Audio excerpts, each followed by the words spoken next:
नमस्कार दोस्तों कल हमने पढ़ा था रासायनिक समीकरण को बनाना और उसको संतुलित करना। ठीक है दोस्तों, उस क्लास को हम कंटिन्यू करते हैं। आज हम पढ़ेंगे जो हमारी किताब में ये कुछ सवाल दे रखे हैं, उस सवाल को हम कंटिन्यू करेंगे। तो पहला सवाल क्या कह रहा है, वायु में जलाने से पहले मैग्नीशियम रिबन को साफ़ क्यों किया जाता है। वायु में जलाने से पहले मैग्नीशियम रिबन को रेगमाल से साफ़ किया जाता है क्योंकि उस पर स्थित अशुद्धियों के कारण उसका दहन आसानी से नहीं होता है। रेगमाल से साफ़ करने पर उसकी सतह खुरदरी हो जाती है, जिससे अभिक्रिया का वेग बढ़ जाता है एवं शुद्ध मैग्नीशियम प्राप्त होता है। निम्नलिखित रासायनिक अभिक्रियाओं के लिए संतुलित समीकरण लिखिए। दोस्तों पहले हमें इसमें क्या दे रखा है, नाम दे रखे हैं, इसमें हमको संतुलित समीकरण लिखनी है। तो देखो हाइड्रोजन का प्रतीक क्या होता है, H2। ठीक है, हाइड्रोजन गैस होता है H2 है इसका। क्लोरीन का Cl2। हाइड्रोजन क्लोराइड क्या होता है, HCl। तो देखो यहाँ पर दो हाइड्रोजन है और क्लोरीन के 2 हैं, तो यहाँ पर आगे क्या लगाएंगे, हम 2 लगा देंगे तो क्या हो जाएगा, संतुलित समीकरण हो जाएगा हमारा। अब देखो barium chloride aluminium sulphate, barium sulphate aluminium chloride. तो देखो बेरियम क्लोराइड का फार्मूला क्या होता है, BaCl2। ठीक है, और एल्युमिनियम सल्फेट का फार्मूला क्या होता है, Al2SO4 का होल थ्राइस। ये एल्युमिनियम सल्फेट का फार्मूला होता है। बेरियम सल्फेट का क्या बनेगा, इससे क्या मिलकर क्या बनेगा, BaSO4 प्लस और क्या बनेगा, एल्युमिनियम क्लोराइड AlCl3। ठीक है, और अब इसको हम देखो यहाँ पर देखो बेरियम के कितने हैं, इसमें 3 है ना, यहाँ पर कितने हैं, 3 बेरियम के। क्लोरीन के यहाँ पर कितने हैं, 6।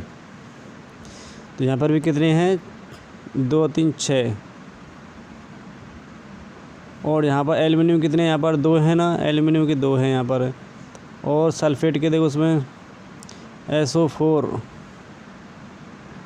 कितना, यहाँ पर 3 है, यहाँ पे SO4 के कितने हैं, यहाँ पर 3 हैं। और दूसरा देखो इसमें तीसरा समीकरण क्या दे रखा है, सोडियम प्लस जल। सोडियम की अभिक्रिया जल से कराते हैं तो क्या बनता है, सोडियम हाइड्रोक्साइड और जल और हाइड्रोजन बनता है। तो देखो सोडियम क्या होता है, सोडियम का प्रतीक क्या होता है, Na, और जल का प्रतीक क्या होता है, H2O। तो क्या बनेगा, NaOH सोडियम हाइड्रोक्साइड और जल बनता है। तो देखो यहाँ पर इसके आगे 2 लगाएंगे, इसके आगे 2 लगाएंगे तो हमारी अभिक्रिया क्या हो जाएगी, संतुलित हो जाएगी। देखो यहाँ पर क्या है, सोडियम के 2 अणु हैं, यहाँ पर भी क्या है, 2 है। यहाँ पर हाइड्रोजन के 4 हैं, यहाँ पर भी हाइड्रोजन के कितने हैं, 2 यहाँ पर हैं और 2 यहाँ पर, 4 हो गई। ऑक्सीजन यहाँ पर 2 है, तो ऑक्सीजन के यहाँ पर भी कितने हैं, 2 हैं। निम्नलिखित अभिक्रियाओं के लिए उनकी अवस्था के संकेतों के साथ संतुलित रासायनिक समीकरण लिखिए। जल में बेरियम क्लोराइड तथा सोडियम सल्फेट के विलयन अभिक्रिया करके सोडियम क्लोराइड का विलयन तथा अघुलनशील बेरियम सल्फेट का अवक्षेप बनाते हैं। बेरियम क्लोराइड का फार्मूला क्या होता है, BaCl2, और सोडियम सल्फेट क्या होता है, Na2SO4। इससे अभिक्रिया होगी तो क्या बनेगा, NaCl सोडियम क्लोराइड। ठीक है, और क्या बनेगा, सल्फेट का अवक्षेप बेरियम सल्फेट BaSO4। अब देखो इसको संतुलित समीकरण बनाओ। इसको देखो यहाँ पर देखो सबसे ज़्यादा किसके पहले, इसमें यहाँ पर ऑक्सीजन के हैं, यहाँ पर कितने हैं, 4। तो यहाँ पर भी क्या ऑक्सीजन कितने हैं, यहाँ पर 4। ठीक है, ये तो संतुलित होगा तुम्हारे। अब देखो यहाँ पर सोडियम के यहाँ पर 2 अणु हैं, यहाँ पर भी क्या है, 2 हो गए, इसको आगे 2 लगा दिया हमने। क्लोरीन के यहाँ पर 2 हैं, क्लोरीन के यहाँ पर 2 हो गए। बेरियम के यहाँ पर 1 है, बेरियम के यहाँ पर 1 है। ठीक है, ये हमारा संतुलित समीकरण प्राप्त हो गया। अब देखो दूसरा, देखो इसका सोडियम हाइड्रोक्साइड का विलयन जल में हाइड्रोक्लोरिक अम्ल के विलयन जल में से अभिक्रिया करके सोडियम क्लोराइड का विलयन तथा जल बनाते हैं। तो सोडियम हाइड्रोक्साइड क्या होता है, NaOH, और हाइड्रोक्लोरिक अम्ल क्या होता है, HCl। इससे अभिक्रिया होगी तो क्या बनेगा, सोडियम क्लोराइड NaCl + H2O जल बनता है। देखो यहाँ पर इसको संतुलित समीकरण देखो, संतुलित समीकरण है क्या नहीं है। यहाँ सोडियम का 1 है, यहाँ सोडियम का 1 है, यहाँ ऑक्सीजन 1 है, यहाँ पर ऑक्सीजन कितना है, 1 है। यहाँ हाइड्रोजन कितने हैं, 1 और 1 2 है, यहाँ भी हाइड्रोजन 2 है। यहाँ क्लोरीन 1 है, यहाँ क्लोरीन 1 है।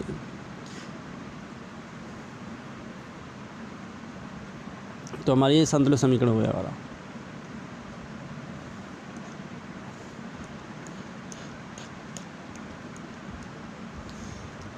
नई हेडिंग है हमारी, अनेक अभिक्रियाओं के प्रकार।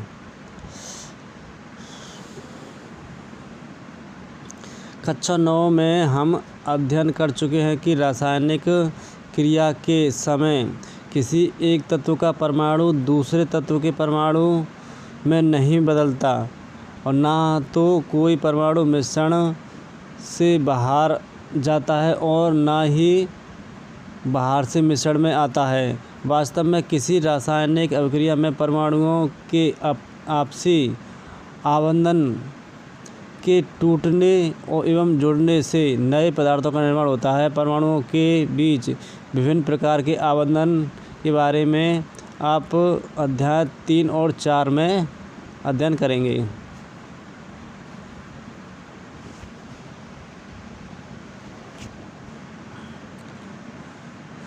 देखो आपने देखा होगा, अभी अभिक्रिया पड़ी थी अपने, उस अभिक्रिया में क्या होगा, देखो इन अभिक्रिया में क्या ये टूट रहे हैं, क्या ये वाले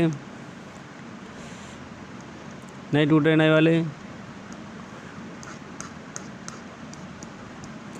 उसका क्या होता है, परमाणु नहीं बदलता। जैसे हाइड्रोजन का हाइड्रोजन रहेगा और बेरिलियम का बेरिलियम रहेगा, सोडियम का सोडियम रहेगा, Na रहेगा, तो उनके परमाणु नहीं बदलते हैं। लेकिन उसकी क्या होता है, जो आबंधन क्या होता है, जुड़ जाते हैं, एक दूसरे स्थान से दूसरे स्थान पर चले जाते हैं। आबंधन के टूटने जुड़ने से नए पदार्थों का निर्माण होता है। ठीक है,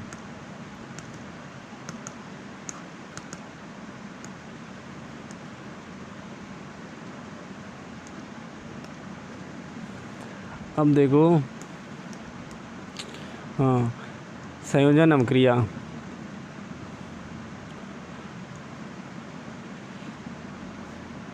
क्रियाकलाप 1.4।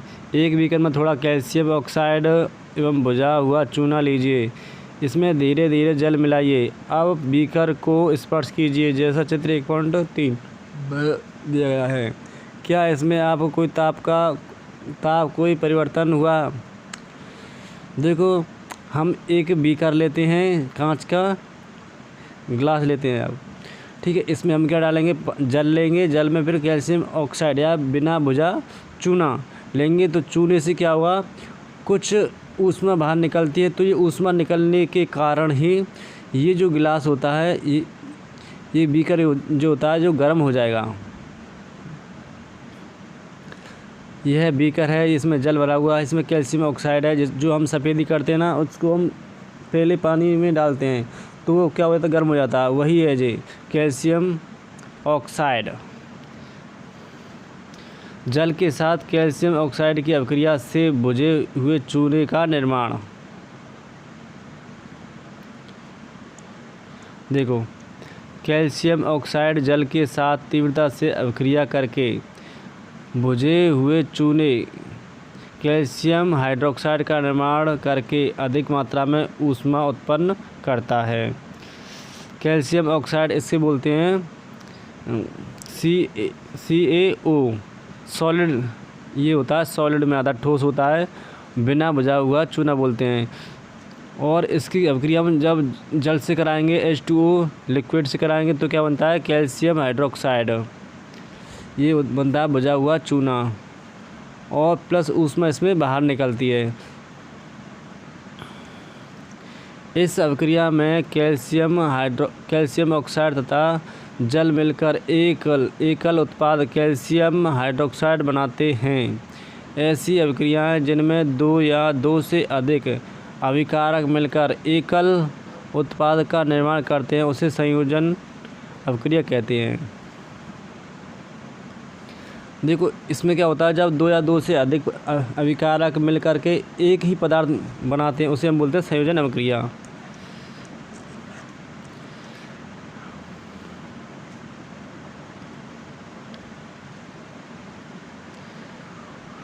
ऊपर की अभिक्रिया में निर्मित भुजे हुए चूने के विलयन का उपयोग दीवारों की सफ़ेदी करने के लिए किया जाता है। कैल्शियम हाइड्रोक्साइड वायु में उपस्थित कार्बन डाइऑक्साइड के साथ धीमी गति से अभिक्रिया करके दीवारों पर कैल्शियम कार्बोनेट की एक परत बना देता है। सफ़ेदी करने से 2-3 दिन बाद कैल्शियम कार्बोनेट का निर्माण होता है और इससे दीवारों पर चमक आ जाती है।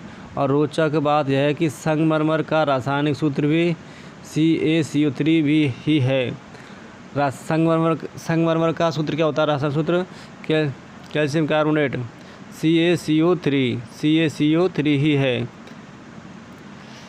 देखो ये क्या होता है, कैल्शियम हाइड्रोक्साइड CaOH का होल ट्वाइस और CO2 मिलकर के क्या बनेगा, CaCO3 calcium carbonate plus H2O जल बनता है। ये कैल्शियम कार्बोनेट है, ये जल है।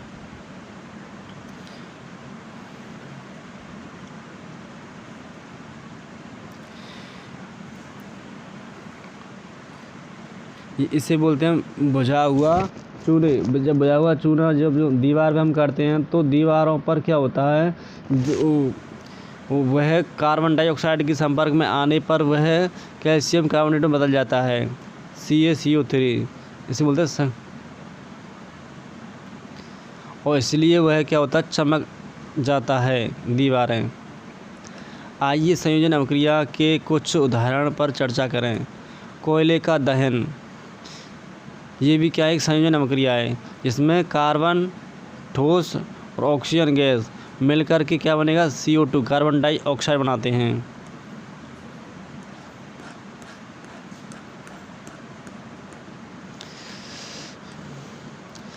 हाइड्रोजन गैस तथा ऑक्सीजन गैस से जल का निर्माण, H2 gas plus O2 gas तो क्या बनेगा, जल बनेगा H2O। सरल शब्दों में हम कह सकते हैं कि जब 2 या 2 से अधिक पदार्थ, तत्व या यौगिक संयोग करके एकल उत्पाद का निर्माण करते हैं, ऐसी अभिक्रियाओं को संयोजन अभिक्रिया कहते हैं। क्रियाकलाप 1.4 में हमने यह भी देखा है कि अधिक मात्रा में ऊष्मा उत्पन्न हुई, इससे अभिक्रिया मिश्रण गर्म हो जाता है और जिन अभिक्रियाओं में उत्पाद के निर्माण के साथ साथ ऊष्मा भी उत्पन्न होती है उन्हें ऊष्माक्षेपी अभिक्रिया कहते हैं। जिन पदार्थों से अभिक्रिया के दौरान ऊष्मा बाहर निकलती है उसे हम ऊष्माक्षेपी अभिक्रिया कहते हैं, और जिस अभिक्रिया को करने के लिए ऊष्मा की आवश्यकता होती है उसे ऊष्माशोषी अभिक्रिया कहते हैं। ऊष्माक्षेपी अभिक्रियाओं के कुछ अन्य उदाहरण, प्राकृतिक गैस का दहन, CH4 प्लस ऑक्सीजन क्या बनेगा, carbon dioxide CO2 plus H2O जल बनता है और ऑक्सीजन बाहर निकलती है। इसे हम मीथेन गैस भी बोलते हैं, इसको CH4 को। क्या आप जानते हैं कि श्वसन एक ऊष्माक्षेपी अभिक्रिया है? हम सभी जानते हैं कि जीवित रहने के लिए हमें ऊर्जा की आवश्यकता होती है। यह ऊर्जा हमें भोजन से प्राप्त होती है। पाचन क्रिया के समय खाद्य पदार्थ छोटे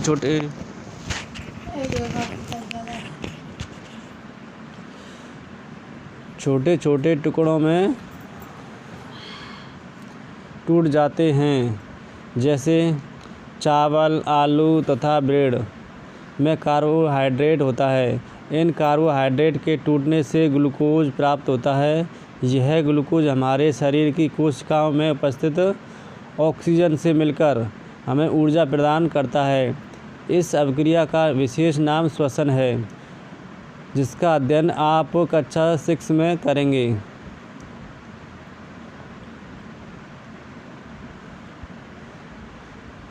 जिसका अध्ययन आपने कक्षा 6 में कर लिया होगा। देखो ये हमारा क्या है, ग्लूकोज। ग्लूकोज का फार्मूला क्या होता है, C6H12O6। और इसकी अभिक्रिया हम ऑक्सीजन से कराएंगे तो क्या बनेगा, कार्बन डाइऑक्साइड और जल और ऊर्जा। शाक सब्जियां वनस्पति द्रव्य का विघटित होकर कंपोस्ट बनना भी ऊष्माक्षेपी अभिक्रिया का ही उदाहरण है। क्रियाकलाप 1.1 में दी गई अभिक्रिया के प्रकार को पहचानिए। इसमें एकल उत्पाद के निर्माण के साथ ऊष्मा उत्पन्न होती है।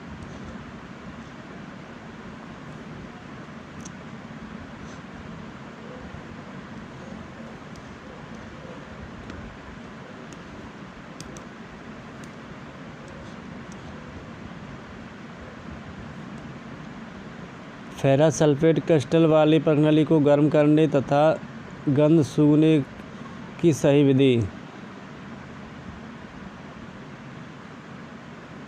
ये बर्नर है, ये फेरस सल्फेट क्रिस्टल डला हुआ है इसमें। और ये क्वथन नली है ये वाली। और क्वथन नली के खुले सिर को अपने पड़ोसी या अपने ओर ना करें और गैस को धीमे से अपनी नाक की ओर मोड़ दीजिए।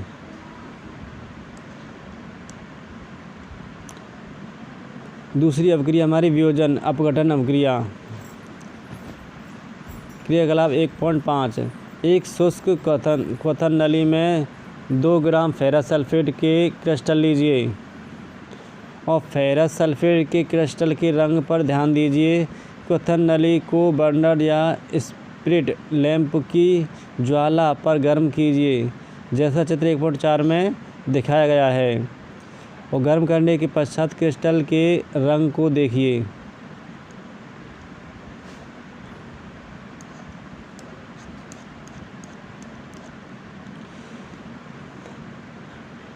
क्या आपने ध्यान दिया कि फेरस सल्फेट क्रिस्टल के गहरे रंग में परिवर्तित हुआ सल्फर के दहन से उत्पन्न उस अभिलाक्षणिक विशिष्ट गंध को भी आप सूंघ सकते हैं। फेरस सल्फेट का फॉर्मूला होता है FeSO4, जिसको जब हम गर्म करेंगे तो क्या बनेगा, Fe2O3 फेरिक ऑक्साइड और CO2 प्लस CO3, ये हमारी गैसें बनेंगी। आप देख सकते हैं कि इस अभिक्रिया में एकल अभिकर्मक टूटकर छोटे छोटे उत्पाद प्रदान करता है। यह एक वियोजन अभिक्रिया है। गर्म करने पर फेरस सल्फेट FeSO4.7H2O का क्रिस्टल जल त्याग देता है और क्रिस्टल का रंग बदल जाता है। फेरस सल्फेट क्या होता है, FeSO4.7H2O का क्रिस्टल जल त्याग देता है तथा और क्रिस्टल का रंग बदल जाता है। इसके उपरांत यह ferric oxide Fe2O3 sulphur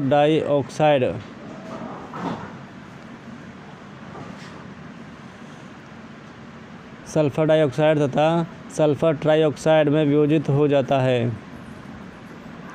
ferric oxide ठोस है, जबकि सल्फर डाइऑक्साइड और सल्फर ट्राइऑक्साइड यह गैसें हैं। ऊष्मा देने पर कैल्शियम कार्बोनेट का कैल्शियम ऑक्साइड तथा कार्बन डाइऑक्साइड में वियोजित होना एक प्रमुख वियोजन अभिक्रिया है, जिसका उपयोग विभिन्न उद्योगों में होता है। कैल्शियम ऑक्साइड को चूना या बिना भुजा हुआ चूना कहते हैं। इसके अनेक उपयोग में से एक उपयोग सीमेंट के निर्माण में होता है। ऊष्मा के द्वारा की गई वियोजन अभिक्रिया को ऊष्मीय वियोजन कहते हैं।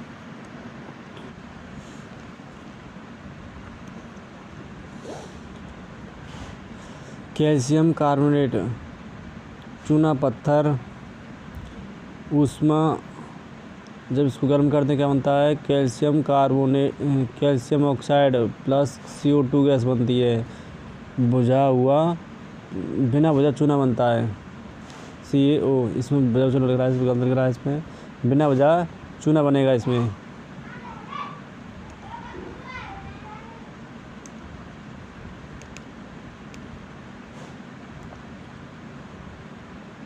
भुजा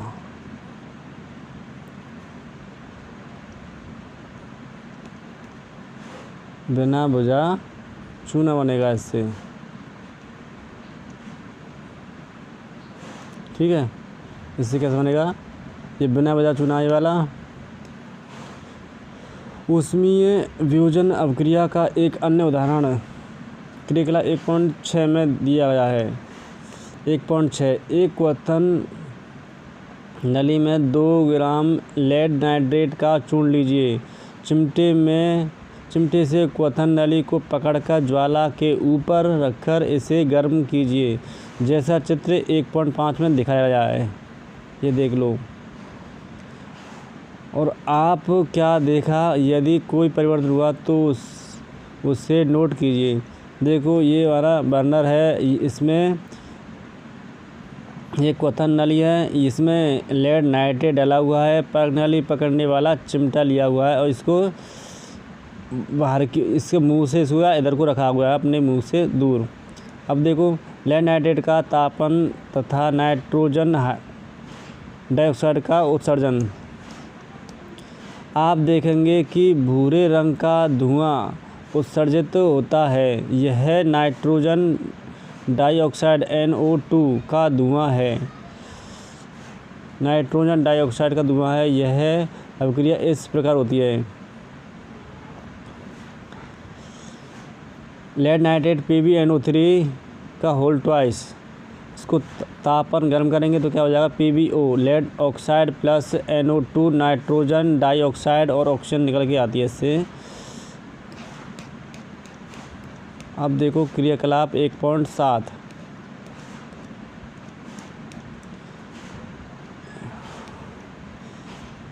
एक प्लास्टिक का मग लीजिए और इसकी तली में 2 छिद्र करके और उनमें रबड़ का डाट लगा दीजिए और इन छिद्रों में कार्बन इलेक्ट्रोड डाल दीजिए, जैसा कि चित्र 1.6 में दिखा गया है। और इन इलेक्ट्रोडों को 6 वोल्ट की बैटरी से जोड़ दीजिए और मग में इतना जल डालिए कि इलेक्ट्रोड उसमें डूब जाएं। जल में तनु सल्फ्यूरिक अम्ल की कुछ बूंदें डाल दीजिए। जल से भरी 2 अंशांकित परखनलियों को दोनों बर्तन इलेक्ट्रोडों के ऊपर उल्टा करके रख दीजिए। अब विद्युत धारा प्रवाहित करके इस उपकरण को थोड़ी देर के लिए छोड़ दीजिए। दोनों इलेक्ट्रोडों पर आप बुलबुले बनते हुए देखेंगे। यह बुलबुले अंशांकित नली से जल को विस्थापित कर देते हैं। क्या दोनों परखनलियों में एकत्रित गैस का आयतन समान है? जब दोनों परखनलियाँ गैस से भर जाए तब उन्हें सावधानीपूर्वक हटा लीजिए।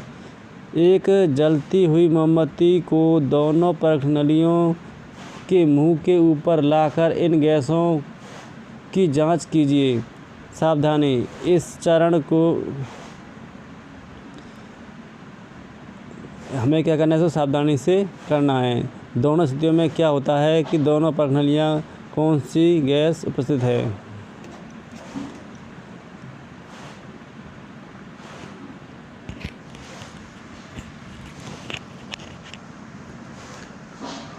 देखो ये हमारा प्लास्टिक का मग है, इसको हमने छेद कर दिए। इसमें 2 रॉड लगा दी इसमें हमने, ठीक है। और इसमें जल भरा हुआ है, जितनी रॉड डूब जाएं, और उसमें 2 परख नली हमने लगा दी हैं उल्टी में। और देखो हाइड्रोजन गैस इसमें आएगी ऊपर, और ऑक्सीजन परख नली, और ग्रेफाइट रॉड, ये ग्रेफाइट रॉड है 2 वाली। रबर डार्ट लगा दी इसमें हमने, कैथोड है, ये इसमें एनोड है, और 6 वोल्ट की बैटरी इसमें लगा दी है। ये यहाँ पर स्विच है। इसको जल का वैद्युत अपघटन। चित्र अब क्रियाकलाप 1.8। चाइना डिश में 2 ग्राम सिल्वर क्लोराइड लीजिए। ये हमारी क्या है, चाइना डिश, और इसका रंग क्या है। इस चाइना डिश को थोड़ी देर के लिए सूर्य के प्रकाश में रख दीजिए। चित्र 1.7 में दिया गया है। थोड़ी देर पश्चात सिल्वर क्लोराइड के रंग को देखिए। देखो ये हमारे का चाइना डिश है, इसमें सिल्वर क्लोराइड इसमें डला हुआ है चाइना डिश पर। इसको थोड़ी देर के लिए प्रकाश में रख दिया है। सूर्य के प्रकाश में सिल्वर क्लोराइड धूसर रंग का होकर सिल्वर धातु बनाता है।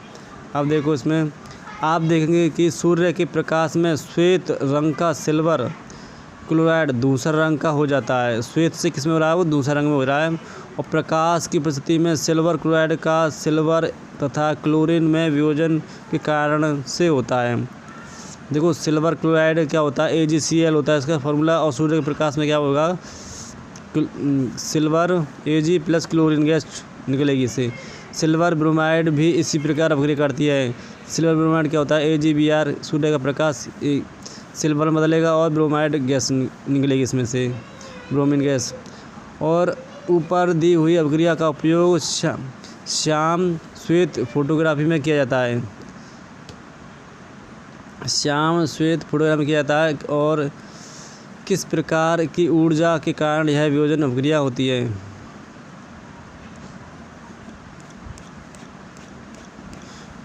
हमने देखा कि वियोजन अपक्रिया में अभिकारकों को तोड़ने के लिए ऊष्मा, प्रकाश या विद्युत ऊर्जा की आवश्यकता होती है।